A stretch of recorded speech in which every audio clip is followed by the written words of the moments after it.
Hi guys, my name is Abba and welcome back to my amazing kitchen. Today on the menu we are cooking this amazingly delicious braised wheat rice, which is infused with some cured beef, served with some chibom on the side and some veggies. So easy to make and absolutely delicious. So come along and let's get right into the video. So in my bowl here I have 3 cups of jasmine rice, and to it I'm going to measure 2 cups of wheat as well.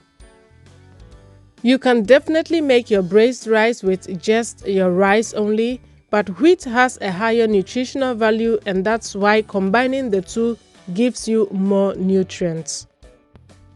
I know some people find it very difficult to eat wheat on its own, but combining it with rice like this makes it very easy to eat.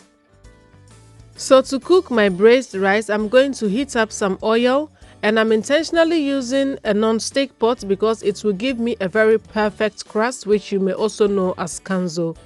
So add your preferred oil, and in goes 1 big sliced onion. Next, I'm going to add in some thinly sliced cured beef, which you may also know as toolobeef. It's very salty, so you just need a little bit. This is just to flavor your rice. So because I'm using just a little amount of the cured beef, and also because of how thinly I slice them, there is no need to pre-cook your cured beef. I'm also going to add 1 cup of vermicelli, and this is optional, but the vermicelli adds a very great texture to your braised rice. If you don't have vermicelli, you can also break your regular spaghetti into pieces and add that as well. Now go ahead and fry this for about 5 minutes or until the flavors of your cured beef is beautifully infused into your oil. So next I'm going to go ahead and wash my wheat and my rice, and usually the wheat has some foreign particles in it, so you want to wash it really well. So I washed mine about 4 to 5 times until the water was very clear. So now go ahead and add your washed wheat and rice to your fried onions, vermicelli, and your cured beef. Now on low heat, you are going to toast your rice for about 5 minutes until it becomes very dry. Toasting your rice this way will give you a very nice texture in the end.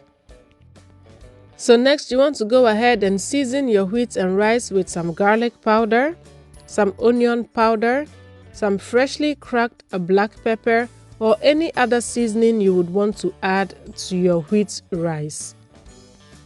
Now give it a very good mix and proceed by adding your water. Now how much water you are going to add depends on the type of rice and wheat you are using. But as always, I will list all the measurements in the description box down below so you can check them out for your reference.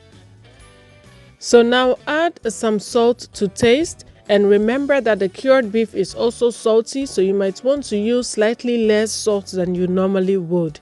Give it another quick stir, cover, and allow this to cook on medium-low heat.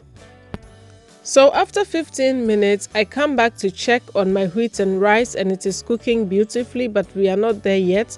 Most of the moisture is evaporated, so I'm going to cover this with some parchment paper and allow this to cook for an additional 10 to 15 minutes. Now this is about 10 to 15 minutes later, and I come back to check on our wheat and rice again, and at this point it is beautifully cooked. All I need to do is to fluff this up, and just look at how beautiful this is cooked. And can you tell that kanzo? This is the reason why I used a non-stick pot. If you love kanzo, this is a great tip for you. Use a non-stick pot and you wouldn't have to struggle with your kanzo ever again.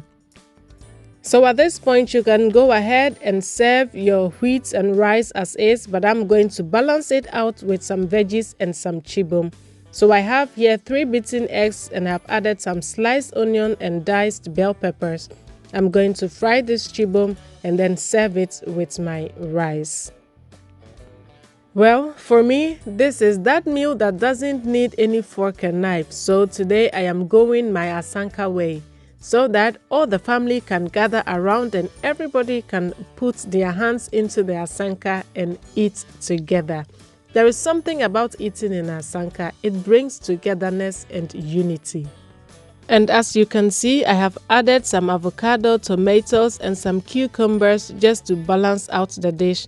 And I've also topped it with my hot pepper sauce from my previous video and some shito.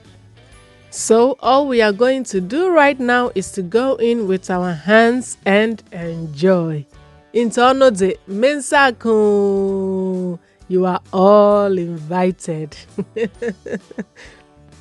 I really hope that you enjoyed today's video and recipe. And if you did, please don't forget to give me the thumbs up, comment, a share, and subscribe and become part of the amazing family today.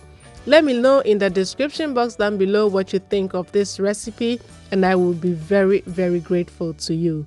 So until I come your way next time with another amazingly delicious recipe, cook this meal with love and see it radiate through the hearts of your family.